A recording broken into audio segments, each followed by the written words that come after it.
Assalamualaikum warahmatullahi wabarakatuh. Bismillah walhamdulillah, wassalatu wassalamu ala rasulillah Sayyidina wa maulana Muhammad ibn Abdillah wa ala alihi wa ashabihi wa man tabi'ahu bi ihsanin ila yaumil qiyamah. Subhanaka la ilma lana illa ma 'allamtana innaka antal alimul hakim. Rabbi shrah li sadri wa yassir li amri wahlul 'uqdatam min lisani yafqahu qawli waj'al li waziran min ahli. Amma ba'du. Ila hadratin Nabi Mustafa Muhammad sallallahu alaihi wasallam wa ala alihi wa ashabihi azwajihi wa dhurriyyatihi wa ahli baitihi al-kiram wa jami'i ummatihi minal muslimina wal muslimat wal mu'minina wal mu'minat aina kanu khususan ala darajati Syekh Ahmad al-Hashimi fi barakatil Fatihah. A'udzu billahi minasy syaithanir rajim. Bismillahirrahmanirrahim. Alhamdulillahi rabbil alamin arrahmanir rahim maliki yaumiddin. Iyyaka na'budu wa iyyaka nasta'in ihdinas siratal mustaqim siratal ladzina an'amta 'alaihim ghairil maghdubi 'alaihim waladdallin. Bismillahirrahmanirrahim. 408. Ayyu abdin zara akhan lahu fillah. Itu ya.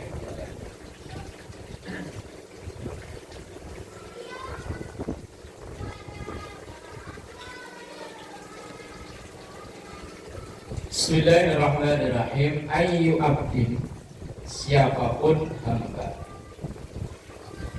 zara yang berziarah, akhon saudaranya. Ziarah itu kalau di kita konotasinya untuk orang yang meninggal ya. Padahal enggak. Ziarah itu bahasa Indonesia Arab, bahasa Indonesianya berkunjung. Yang berkunjung ke siapa aja namanya ziarah. Cuma di kita konotasinya kalau ziarah itu datang ke yang sudah meninggal. Misalnya besok pagi-pagi, mana Pak? Ziarah kemana Pak Eman? Kesannya ziarah itu bahasa umum. Ziarah itu artinya berkunjung, kunjungan. Cuman kalau di kita kan kesannya untuk orang yang meninggal. Kayak innalillah itu kan kayak kesannya untuk orang meninggal ya. Misalnya kita habis dari rumah sakit gitu ya, nengokin teman. Dari mana Pak? Rumah sakit, nengokin si pulang sakit. Innalillah. Jangan, belum mati. Padahal kan innalillah itu wa idza asabatuhum musibah qalu innalillah. Musibah itu segala sesuatu yang menimpa kita yang dengan konotasi yang tidak baik.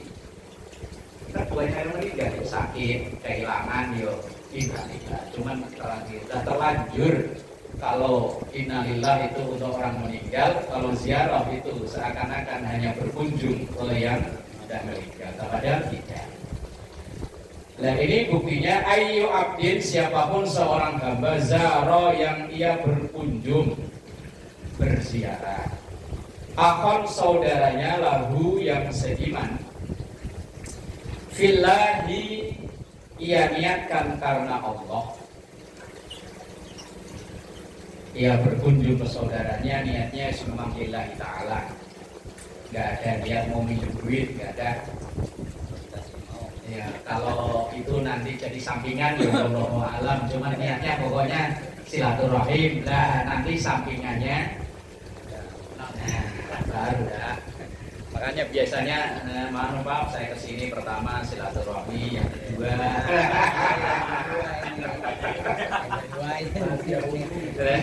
biasanya kan begitu ya. Orang mau ngundang ya begitu. Lah kalau mau minjem duit kan ya begitu kan ya. Pertama silaturahmi, yang kedua alhamdulillah kayaknya bapak usahanya kok maju, rumahnya enak, adem. Yang ketiga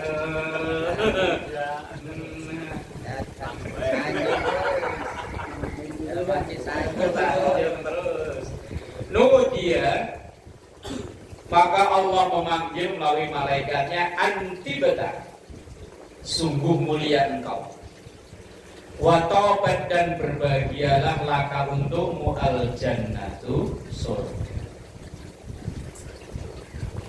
Jaminannya orang yang rajin berkunjung surga. Bahkan dalam hadis lain itu ya, man ahabba ayyubsata lahu fi rizqihi wa yunsa'alahu fi atharihi falyasil rahimah. Man siapapun, ini hadis di situ ada di kitab lain. Ahabba yang ia suka ayyubsata lahu diluaskan untuknya fi rizqihi dalam urusan rizkinya. Wa yunsa'alahu fi atharihi dan dipanjangkan umurnya. Falyasil rahimah, maka rajin-rajinlah silaturahmi. Ya paling enggak kalau kita silaturahmi masuk kopi-kopi segelas rokok-rokok sebatang enggak dapat ya. Ya kan minim-minim kan ya iya lah ya. Saya siapa tahu yang di rumah lagi masak gulai masuk ya.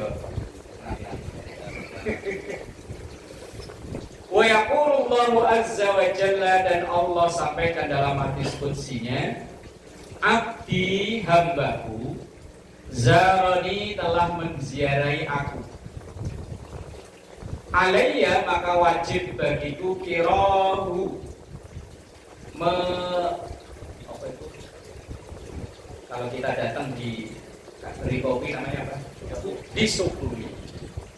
Alayya maka wajib bagiku kirahu mensuguhkan untuknya.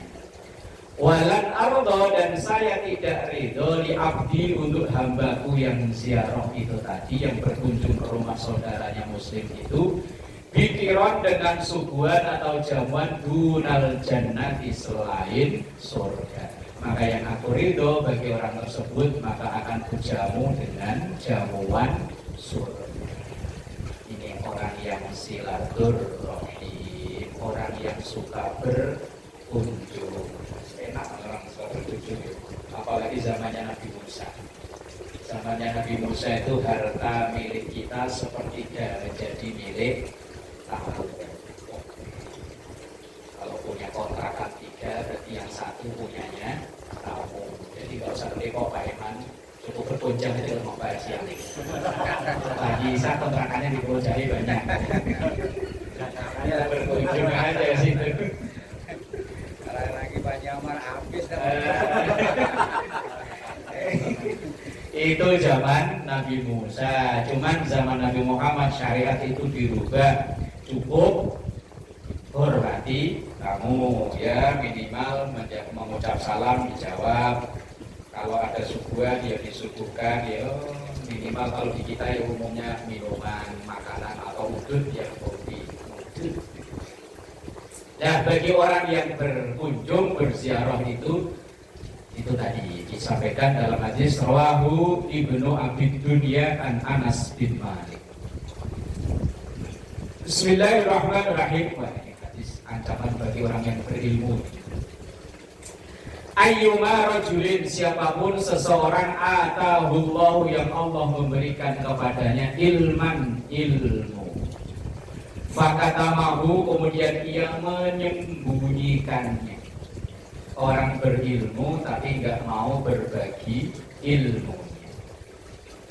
Orang tahu tapi nggak mau berbagi pengetahuan. Kalau diminta untuk ngajar wanitiro, wanitiro, nyuruh saya ngajar wanitiro, menyembunyikan ilmunya. Orang ngerti tapi gak mau ngajar, bisanya cuma komen. Anak ngaji di masjid, di musola, disalahin, giliran dia suruh ngajar gak mau. Hati-hati dia cuma ayat ini. Nah, hadis ini, orang yang diberi ilmu oleh Allah kemudian ia menyembunyikannya, al-jamahullah, al-jamah akan dicambuk. Allah akan mencambuknya yaumal kiamati, di hari kiamat, bilijamin, dengan cambuk, minan nari, dari api neraka. Diancam.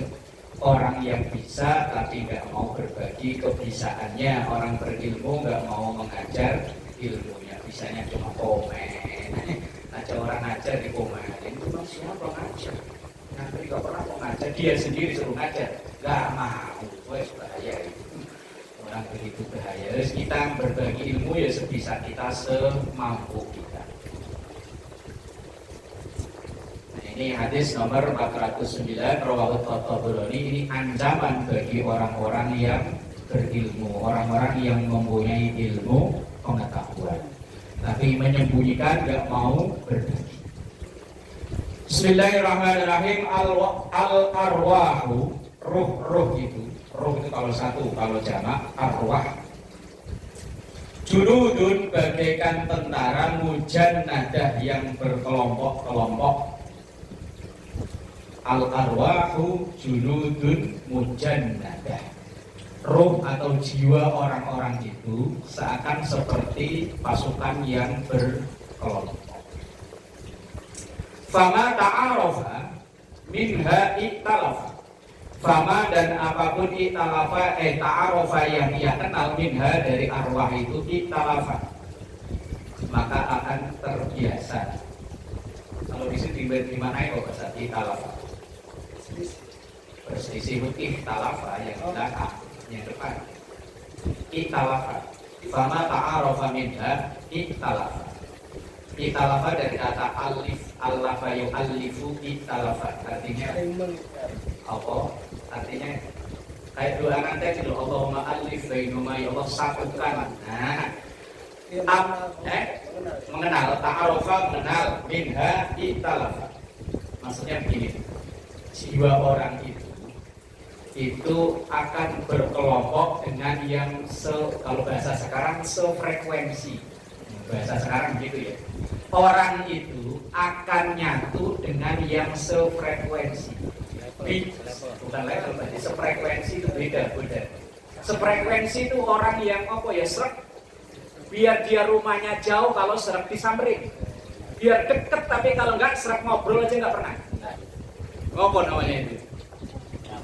Sefrekuensi ya. Bahasa sekarang sefrekuensi. Kalau bahasa yang enak apa?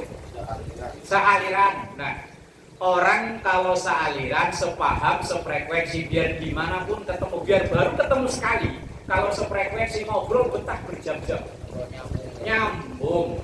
Lah biar udah deket, kenal udah puluhan tahun, ngobrol cuman say halo, mana udah. Kalau lagi duduk sebelah nih, ya diem-dieman main HP, nggak ngobrol, belas. Mau karena nggak sefrekuensi. Lah jiwa kita itu aslinya ya punya karakter seperti itu. Yang cocok, ta'arofa itu cocok. Yang dia mengenal artinya sefrekuensi, iktalafa maka akan klop. Nah, bahasanya begitu, nyatu. Biar jauh, ya nyatu. Biar dekat, pepetan loh. Jangan kan pepet, kakak adik kadang. Tapi ada kan ya kakak adik, tapi ngobrol juga nggak pernah. Nah, karena nggak sefrekuensi walaupun sekandung. Lah kalau yang sefrekuensi, bahasanya sefrekuensi lah ya, sealiran, sepaham, apalah. Kemudian wama tanakaro, dan yang enggak sefrekuensi, yang enggak cocok, enggak klop. Minha dari roh itu iktalafa, maka akan selalu berselisih. Biar rumahnya dekat, kalau saudara kandung, kalau ngobrol malah ujung-ujungnya berantem. Ujung-ujungnya malah debat, berantem. Nah itu kan modelnya begitu. Nah orang itu dimanapun, insya Allah akan diketemukan dengan yang sefrekuensi dengan dia. Saya pernah dengar entah ceramahnya siapa, lupa saya.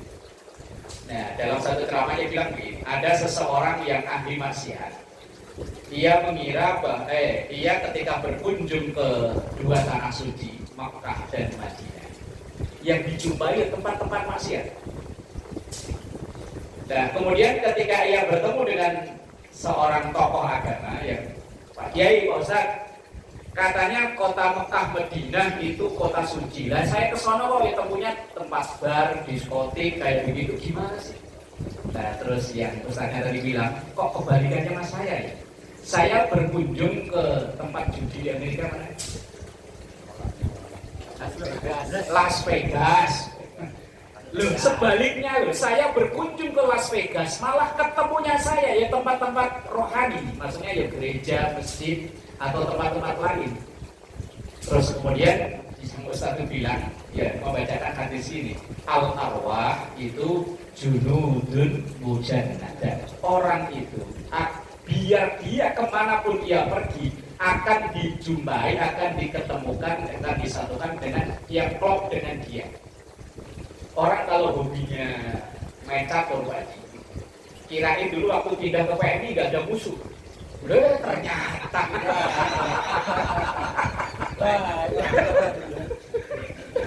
Wah, jangan-jangan kalau pindah ke sono gak ada musuh. Roh itu akan ditaruh oleh Allah dengan sesuatu yang tadi loh ya, sefrekuensi, yang klop. Ya gimana pun, ntar pindah kemana ya ketemunya itu lagi. Walaupun lain orang maksudnya.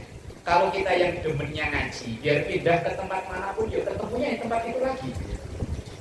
Dan itu maksudnya wa ma ta'arafa minha ittalafa. Kalau yang roh ini memang klop, ya akan dipermudah oleh Allah, diperkenalkan oleh Allah. Nah, tapi kalau yang enggak klop, yes, biar tetanggaan udah puluhan tahun itu, yes, ngobrol ya enggak pernah, apa-apa enggak pernah. Ini kan real kejadian di kita ya. Iya. Kita itu kalau teman kan bisa milih, kalau tetangga kan nggak bisa milih. Nggak bisa kan kita pilih bertetangga dengan siapa kan nggak bisa ya. Kecuali kita punya tanah 10 hektar, kemudian kita bangun, dia boleh beli hanya teman. Kecuali ya. Misalnya itu tanah situ beli semua sama Pak Iman. Pokoknya yang boleh beli di sini hanya teman-teman yang cocok sama saya, yang nggak bisa pinggir. Tapi kalau kayak kita tetangga nggak bisa milih, tapi teman bisa milih. Tapi roh kita, jiwa kita ini akan dipermudah oleh Allah, akan disatukan oleh Allah dengan yang sefrekuensi dengan kita.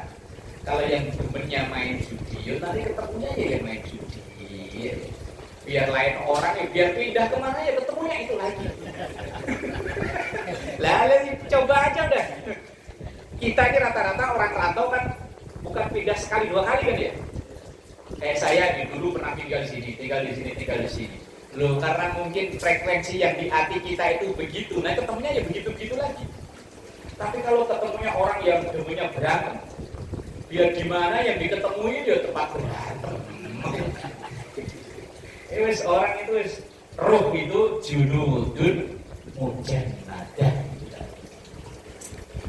Jadi Rawahul Bukhari an Aisyah radhiyallahu anha. Hadis ini riwayat Bukhari dari Aisyah radhiyallahu anha. Bismillahirrahmanirrahim. Hadis yang selanjutnya, al-iqtisadu fin nafaqati nisful ma'isha wa tawaddudu ilan nasi nisful aqli wa husnus su'ali nisful ilmi. Rawahu at-Tabrani an Ibni Umar. Al-iqtisad sederhana, sedang-sedang saja. Iqtisad terlalu tinggi jangan. Lakinya Pak Idris gak ada dia. Terlalu pendek jangan. Terlalu panjang jangan. Terlalu pendek jangan. Si nyanyi dulu yang perempuan yang jago nari udah apal Pak Haji. Dulu pernah penggemar ya. Al-iqtisad sedang-sedang saja atau sederhana. Fit nafaqati dalam urusan nafkah, dalam urusan belanja sehari-hari. Yo disesuaikan dengan kebutuhan, bukan keinginan. Kita yang bikin repot ini kadang-kadang ya keinginan ya. Kalau kebutuhan kita cuma seberapa sih? Lah iya, asal makan, apalagi yang udah seumurnya Pak, asal makan begini, lauk seadanya udah. Cuma kadang keinginannya loh yang neko-neko. Udah umur segini keinginannya masih kayak umur belasan. Pengen lagi yang kita tidak pengen. Lah iya masih pengen. Kalau kebutuhan seberapa sih kebutuhannya ya? Lah al-iqtisad itu artinya sederhana, sedang-sedang saja sesuai kebutuhan. Fit nafaqati dalam nafkah, sudah menjadi bahasa Indonesia ya. Nafkah. Dalam belanja kebutuhan sehari-hari. Itu sederhana, maksudnya sesuai kebutuhan. Ya, kalau memang butuhnya sekian ya sekian, butuhnya ya sesuai kebutuhan. Nisful ma'isyah itu sebagian dari mengatur keuangan. Rasulullah yang bukan pakar ekonomi kan, ahli ekonomi begini ya. Tawaddud itu saling mengasihi, saling menyayangi ilan nas kepada sesama manusia. Bukan hanya yang seagama, tapi juga yang berbeda agama. Yang penting pokoknya judulnya manusia. Ketika Rasul sedang duduk dengan para sahabat, lewat sekelompok orang yang membawa jenazah. Kemudian Rasulullah ketika duduk, sahabatnya diajak berdiri, diri.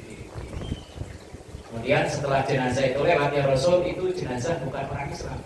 Rasul bilang, tapi itu manusia bukan? Ya manusia ya Rasul, kita menghormati manusianya, bukan agamanya. Dan sunnah memang ketika ada jenazah yang lewat, ketika kita duduk untuk berdiri sebagai bentuk penghormatan. Cuma kadang yang iring jenazah yang kesulitan. Ambulan masih jauh, perapatan dan stop. Ayo kan, ambulan kadang masih di sini loh. Perapatan Harapan Mulia udah di stop kan yuk. Ngerepotin, yang diantar aja anteng, yang nganter polai kayak mana. Lah ya yang diantar anteng kan ya, nggak minta buru-buru malah ya. Enggak lah, udah lama. Iya, yang udah meninggal lah anteng ya. Lah kalau ngantar orang sakit mah wajar lah. Malah kebalik, bahaya. Ngantar orang meninggal yang diantar anteng, yang ngantar pola. Kalau ngantar orang sakit mah ya masih dapat apa? Supaya dia cepat. Tawaddud saling menyayangi ilan nas kepada sesama manusia. Redaksinya sesama manusia, bukan hanya yang seagama, pada siapa saja. Rasul tadi udah meninggal sekalipun, kalau itu memang manusia ya wajib dihormati. Tentu kalau menghormati yang sesama muslim ya plus didoakan. Tapi kalau yang non muslim ya cukup hanya sebagai penghormatan. Nah itu Rasulullah ngajarinya begitu. Nah kita ketika punya teman, punya tetangga, punya saudara yang non muslim ketika meninggal ya dia kita sebagai penghormatan. Ya sakit ya jepuk, besok dan lain-lain. Walaupun beda. Wa husnus soal dan bertanya dengan baik. Nisful ilmi itu sebagian dari ilmu. Bertanya itu pun menggambarkan kualitas orang yang bertanya. Kalau orang yang alim, orang pintar, itu bisa lihat kalau seandainya diminta untuk bertanya. Pokoknya orang bertanya itu bisa menggambarkan kualitas orang itu. Saya misalnya ngajar di satu tempat, ketika dibuka sesi tanya jawab, itu ketahuan orang yang kualitas orang tersebut bisa dilihat dari caranya bertanya dan materi yang ditanyakan.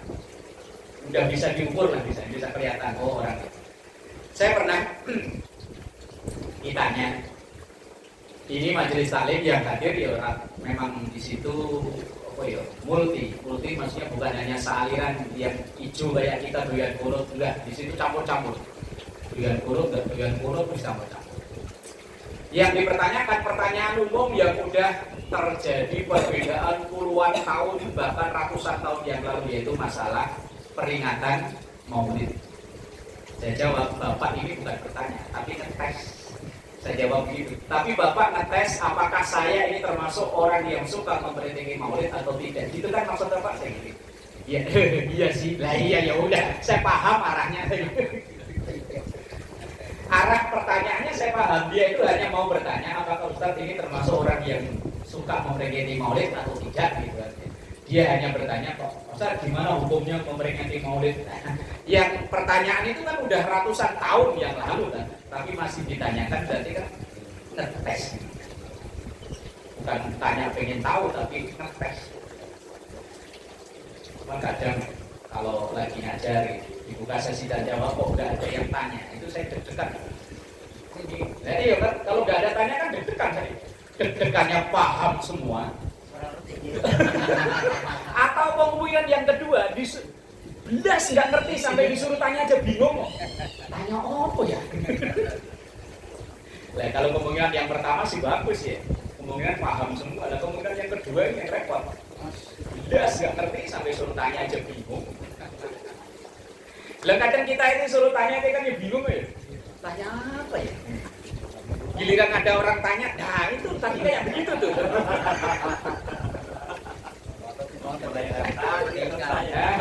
Tadi saya pengen tanya kayak begitu, tapi udah keduluan. Ada yang mau penting, tanya kayak mata ikan. Udah gede-gede. Ya Allah, Bismillahirrahmanirrahim. Wal amnu, bener ya? Al amnu. Saya punya kitab yang satu, di sini nggak ada masalahnya. Loncat. Al amnu, rasa aman. Dan menjadi bahasa Indonesia aman. Wal afiatu, seger buger. Nikmatani, merupakan dua nikmat maghbunun yang terlewatkan, terlupakan. Fihima, di dalam keamanan dan kesehatan. Kasirun, banyaknya minan nas, dari orang-orang. Kalau terjemahnya, banyak orang yang terlena dengan dua nikmat, yaitu aman dan sehat. Kita lagunya Roma Irama. Kalau sudah tiada, baru terasa. Keamanan kalau sudah nggak aman itu baru terasa. Nikmatnya aman. Sehat itu juga baru terasa. Nikmat kalau sudah pernah sakit. Saya dulu waktu zaman sekolah punya teman sakit gigi. Itu saya tidak percaya kalau sakit gigi itu sakit. Kalau dia sakit gigi, saya kerjain mulu. Dulu kan pakai bahu, saya blok sambil nyanyi. Apa ada sakit gigi? Oh, gigi itu tulang kayak itu mosok sakit. Giliran saya udah ke Jakarta. Setelah nikah kok belum rasain sakit gigi, memang sama. Lah ya kan, baru ngerasain sakit itu kalau pernah sakit, baru pernah ngerasain sehat juga kalau pernah sakit. Begitu udah sembuh, ternyata sakit gigi mantap sakitnya. Dan enaknya punya gigi sehat kalau udah pernah sakit. Saya nggak pernah ngerasain sakit saat itu, yo nggak ngerasa gigi itu pernah sakit. Lu kayaknya sehat. Nah, kalau nanti lagunya Roma ini, kalau sudah tiada baru terasa. Kalau masih ada belum terasa, kalau udah nggak ada, ya itu baru dirasakan, itu enak. Aman sama sehat itu dua nikmat besar, tapi orang sering lupa. Kayak kita nih, kayak alhamdulillah ya tinggal di negara aman, lingkungan yo aman. Ya. Perasaan ini bukan nikmat. Nanti kalau sudah suasana kacau, baru wah enak ya aman. Kalau apa-apa juga di luar aman. Sekarang baru kerasa tuh. Sakit juga sama. Wah. Maka dua nikmat ini yang sering dilupakan orang, yaitu nikmat aman sama nikmat sehat. Bismillahirrahmanirrahim. Oh, ini tentang rukun iman nih, udah hafal ya. Al-imanu, iman itu adalah antu'mina billah. Kita iman kepada Allah, wa malaikatihi, dan malaikat-malaikat Allah, wa kutubihi, dan kitab-kitab Allah, wa rusulihi, dan utusan-utusan Allah, wal yaumil akhir, dan hari akhir, wa tu'mina, dan engkau iman percaya bil qadari, dengan ketentuan Allah, khairihi, yang baik, wa syarrihi, maupun yang buruk. Ini rukun iman. Rawahu Muslim, Umar Ibnu Khattab radhiyallahu anhu, tentang iman. Kalau definisi iman itu tasdiqun bil qalbi wa qaulun bil lisan wa af'alun bil arkan. Iman itu adalah yakin dengan hati, kemudian dibuktikan dengan ucapan asyhadu alla ilaha illallah wa asyhadu anna muhammadar rasulullah. Kemudian wa af'alun bil arkan, dibuktikan dengan perbuatan. Kita sholat, zakat, puasa, haji, baik dengan tetangga, bekerja, kerja, tanggung jawab terhadap keluarga itu sebagai bentuk iman, sebagai af'al, mewujudkan keyakinan dalam hati bahwa kita sholat itu nanti ada balasannya. Enggak sholat yo ada balasannya, itu karena didasari dengan iman. Itu definisi iman. Ada 3 kategori, yaitu hatinya yakin, mulutnya ngucap, kemudian badannya berbuat. Kalau hanya hatinya yakin, mulut belum berucap, ya belum disebut iman. Kayak orang kepercayaan gitu. Orang kepercayaan itu percaya bahwa alam raya ini ada yang menciptakan, tapi dia tidak mengucapkan asyhadu an la ilaha illallah wa asyhadu anna muhammadar rasul. Ada yang mengucap, artinya yakin, mulutnya mengucap tapi nggak berbuat. Ya iman sih iman, cuman belum sempurna. Yakin dengan imannya, tapi sholat enggak, puasa enggak, ngaji yo enggak, wes. Tapi yakin, tapi masih ada harapan, walaupun yo Allah alam.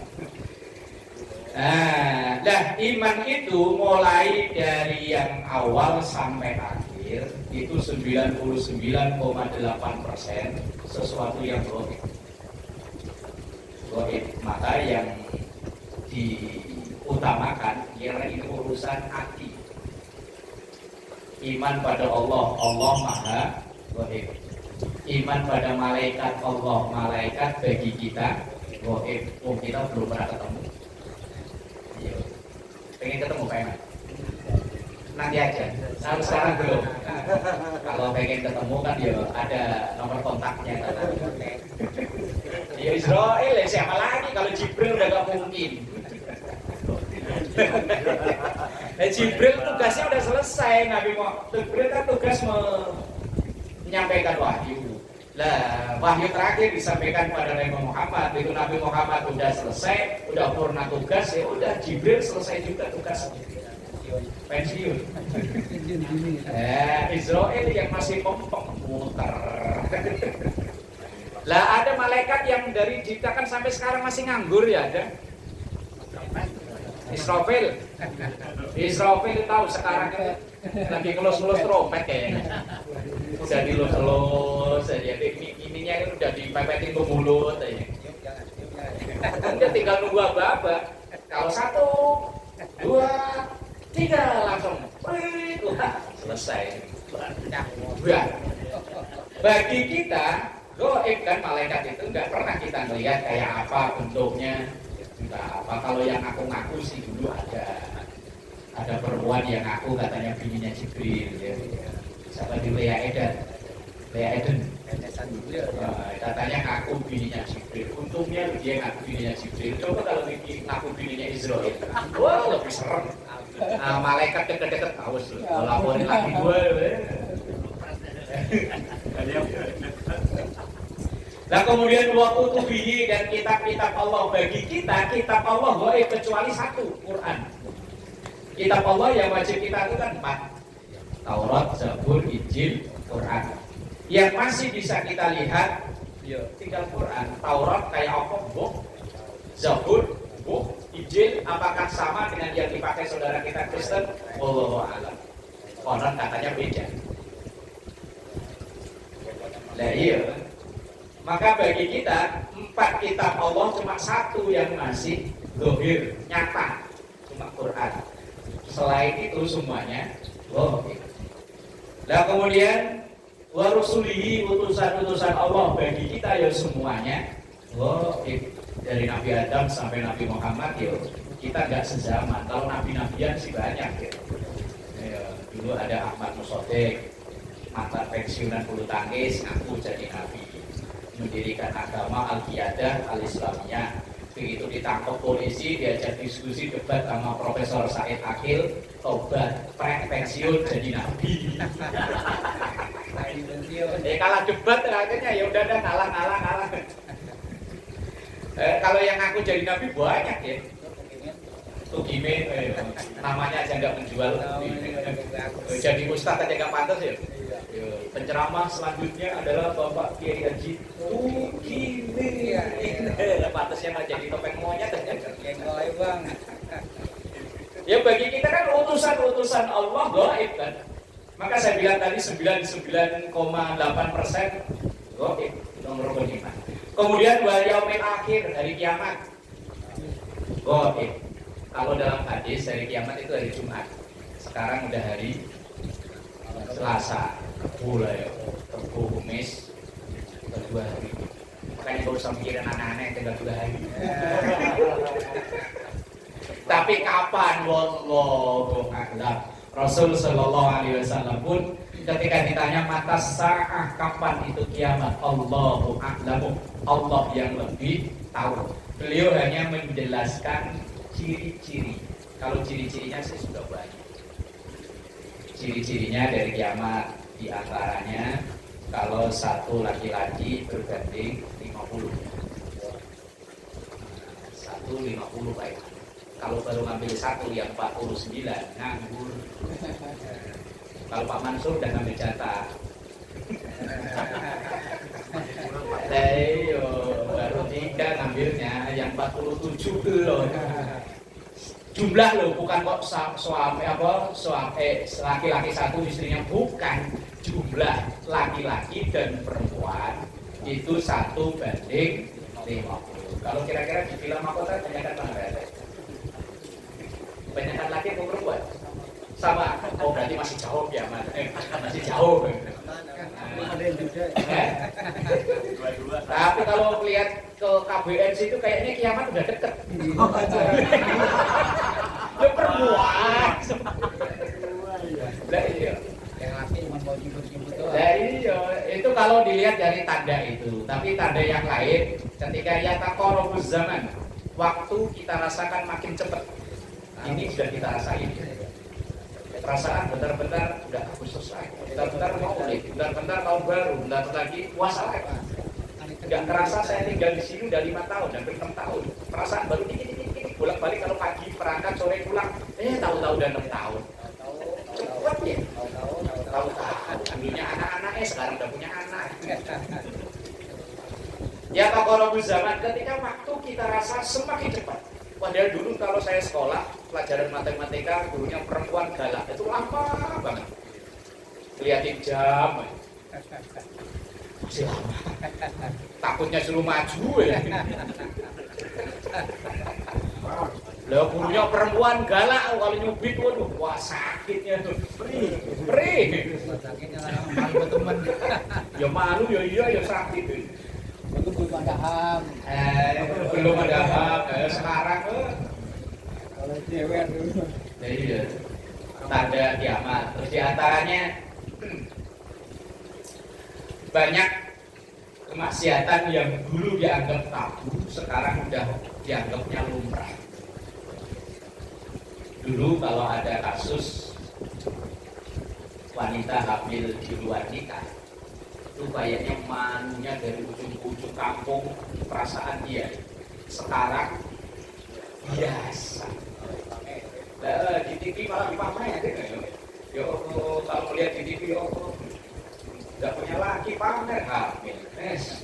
Kiamat makin dekat kalau lihat begitu. Kemudian waktu minabil qadari khairihi wa syarrihi, kau beriman pada ketentuan Allah yang baik dan yang buruk, itu pun bagi kita gaib ya. Maka rukun iman itu urusan gaib, yang main bukan akal. Kalau akal kita juga jangkau, mainnya adalah hati. Kalau pakai akal dari 6 itu kan cuma Quran yang bisa kita lihat. Ngakali masalah yang urusan gaib enggak. Makanya bahas masalah keimanan yang diajukan di masalah gaib di awal Al-Baqarah itu. Dzalikal kitabul la raiba fihi hudal lil muttaqin alladzina yu'minuna bil ghaib. Orang yang yakin iman dengan yang gaib. Siksa kubur, nikmat kubur, gaib. Pertanyaan kubur, gaib. Semuanya bagi kita gaib. Surga, neraka, pahala, dosa. Ini kan sebetulnya urusan gaib. Belum ada yang pernah lihat dosa itu bentuknya lonjong, gepeng, atau bulat, dia nggak tahu. Pahala ya bentuknya opo, yo nggak tahu. Semuanya gaib. Tapi kenapa kita percaya? Ya karena Quran yang mengabarkan, hadis yang mengabarkan. Kalau itu yang memberikan informasi Quran, yudzalikal kitabu la raiba fi. Kita nggak boleh raiba. Raiba itu lakrak fihi di dalamnya. Wes orang iman itu nggak boleh ragu. Kalau yang ini mengabarkan Quran pasti benar. Walaupun akal kita nggak nyampe. Memang akal kita nggak nyampe. Wa ma utitum minal ilmi illa qalila. Kita ini diberi ilmu oleh Allah hanya sedikit. Makanya otak kita nggak nyampe. Kita setrum percaya ya, padahal ini buatan manusia. Kita percaya adanya setrum, tapi kita nggak pernah tahu setrum warnanya kayak apa, bentuknya kayak apa. Nah, kalau di TV sih kelihatan, asal ada orang setrum ada gambar. Nah, itu di TV gitu tuh. Sama rambutnya gosong, bukannya ireng ya. Tapi aslinya kayak apa setrum nggak tahu kita. Tapi tandanya adanya setrum, nah itu baru kita tahu. Dan iman ya begitu, iman itu urusan gaib. Kalau kita ditanya siksa kubur gimana, pahala gimana, dosa gimana, ya nggak tahu. Tapi tanda-tandanya lah ya itu yang baru kita tahu. Wah urusan gaib. Wah ini ya bro, 414 ini kita hampir kenal semua ini. Iyaku hati-hati. Wadain dalam masalah utang. Aduh, repot ini. Ini udah tanggal berapa Pak Iman? Wah masih jauh, masih tenang ya. Iyakum wadain, hati-hati dengan utang. Fa innahu karena sesungguhnya utang itu hamun akan kepikiran filail di waktu malam. Hadis yang bilang ke Pak Iman, bukan saya deh ya. Itu kalau malam jadi kepikiran, mau tidur itu belasahan, kalau sudah tanggal 5. Perasaan udah ada nyamuk, kok susah tidur gitu. Gimana tinggal 2 hari. Kanjeng Nabi loh yang bilang ini fa innahu hammun fil lail, utang itu kalau malam bikin gelisah. Wa madallatun, dan jadi merasa terhina bin nahari di waktu siang. Kalau malam gelisah ini bagi orang yang masih waras. Kalau orang yang enggak waras mah cuek. Bodoh amat tentang buahnya. Kalau perlu malah nambah lagi dan sekalian. Lawa madallatun akan jadi gak enak, jadi sungkan, jadi terhina, jadi merasa binahari kalau pas siang ketemu yang utangi, biar dia tuh nggak ngomong apa-apa, diem, kita yang merasa. Malu ya. Belok jalannya. Belok. Iya kan. Kita misalnya ini lagi ada acara Agustusan lah, itu ada orang yang kita pinjam duitnya, dia udah duduk di situ, kita baru datang, mau duduk di sebelahnya itu mikir, wah kalau dia nanya kapan hari gimana ya? Akhirnya melipir nyari tempat, melipir muter aja. Tapi itu kalau hatinya masih waras, kalau hatinya udah penyakitan malah bodo amat, kalau perlu malah nambah lagi. Misalnya yang utangi kok, Mas, gimana ya kemarin? Sekalian dong, tambahin 5 juta lagi lah biar sekalian. Orang dapat gitu. Yang kemarin aja belum beres, oh udah minta nambah lagi. Biar beres sekalian. Biar beres. Sekaudin. Aduh, ya Allah. Ya. Ini Kanjeng Nabi yang bilang bahwa utang itu hamun fil lail wa madallatun binahar. Kalau malam jadi pikiran gak tenang, kalau siang dia jadi panik. Ada telepon yang nomor gak kenal udah panik. Wah, jangan BTN telepon ini, wah. Padahal bisa jadi loh orang itu nyariin kita mau nawarin kerjaan, nggak kita angkat, kan rugi kita ya. Kira-kiranya wah, lesing ini telepon kayaknya. Itu wa madallatun fitnah. Utang itu kalau malam jadi kepikiran, kalau siang ya jadi kayak gitu, jadi gak enak. Bismillahirrahmanirrahim. Satu hadis lagi. Ayyuhan nas, sekalian manusia. Ini sabda Rasulullah. Irba'u kalong-kalong. Irba'u kalong-kalong kalau bahasa gampangnya. Ala anfusikum, tenang aja, tenangkan dalam dirimu, enggak usah berautan, enggak usah berteriakan kayak gitu. Innakum, sesungguhnya kalian la tad'una, tidak berdoa asomma kepada zat yang budak, tuli, bolot, wala ghaiban, dan juga tidak yang enggak ada. Innakum, sesungguhnya kalian tad'una, berdoa kepada Allah, sami'an, zat yang maha mendengar, qariban, dan zat yang maha dekat. Innahu sami'un qaribun mujibud da'wah. Wa huwa ma'akum, dan dia bersama kalian. Qalahu, Rasulullah menyampaikan ini fi safarin, dalam perjalanan.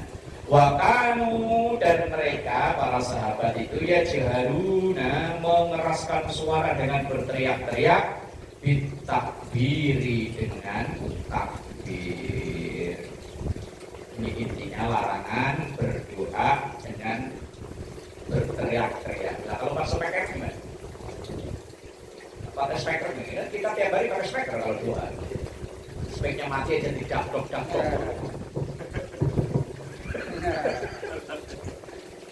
Lah ini Rasulullah bilang la tajharu, jangan kenceng-kenceng. Irba'u, maksudnya kalau kita doa pakai pengeras itu kan ada tujuan untuk lita'adub atau lita'alum, dengan tujuan kita untuk ngajari apa ya?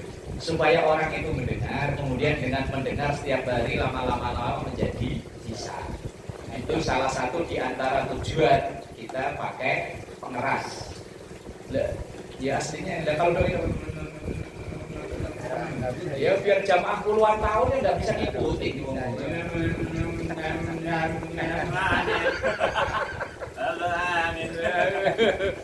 Lah iya, ketika yang pakai mic ya bacanya yang tartil biar didengar orang, yang dengar supaya bisa niru. Itu tujuan kita untuk itu. Makanya di antara alasan kenapa di kita itu kalau wirid bacaannya kencang, sementara orang seberang sono alergi dengan wirid. Begitu assalamualaikum kayak lagi main catur, gimana wanteng meneng, nggak tahu kok iya jatuh nggak ada ya berarti. Ayo kan wanteng diem tahu pergi. Nah ini ya. Assalamualaikum wanteng tahu nggak ada orang aja. Ini pernah saya diceritain teman itu pernah khutbah Jumat di satu masjid yang nggak pakai doa bersama itu. Lah salahnya temen itu bisa assalamualaikum nggak madep belakang, dia tetap madep ke depan. Wiridan, habis wiridan doa begitu madep nggak ada orang. Tinggal 3 orang, 4 orang, itu pun tinggal pengurusnya. Dia mau berdiri tapi belum berdiri sih, baru gini. Nggak ada orang, duduk lagi. Kalau saya sih kebiasaannya assalamualaikum langsung madep ke belakang sambil kontrol. Biasanya ada yang madep ke depan, terus nggak tahu di belakang pada ngapain. Ya, makanya saya bilang, makanya mas, saya bilang kan saya biasanya manggil mas. Kalau habis salam, ya saya kan nggak terbiasa habis salam madep ke belakang. Dan akhirnya juga nggak nanya-nanya ke pengurus aja. Pokoknya saya datang, biasanya saya pakai doa bersama, wirid bersama, ya iya. Dan begitu saya wiridan, habis pantesan kok nggak ada yang amin-amin. Pikir saya, busuk kali aminnya nggak kedengeran. Begitu baru solo, nggak ada. Duduk lagi. Tapi kalau di kita belum ada ya, kayaknya ya. Belum. Walah di tempat lain ya sabar lah guys. Salaman ini ngumuman nggak tahu, takutnya langsung kebablasan menang terus disamperin Israel repot. 5 menit dijemput dari ranking.